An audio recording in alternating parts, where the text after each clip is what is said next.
It's a big weekend in St. John, celebrating one of New Brunswick's most iconic symbols on wheels.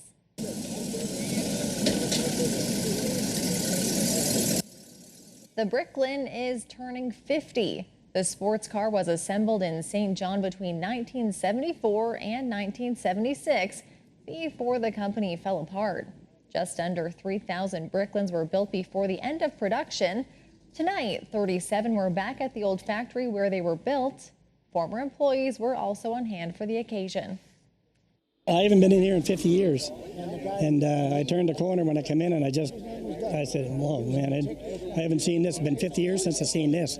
What a thrill when we would come out to see them go out the door, and now they're here. This is just like when we were working here.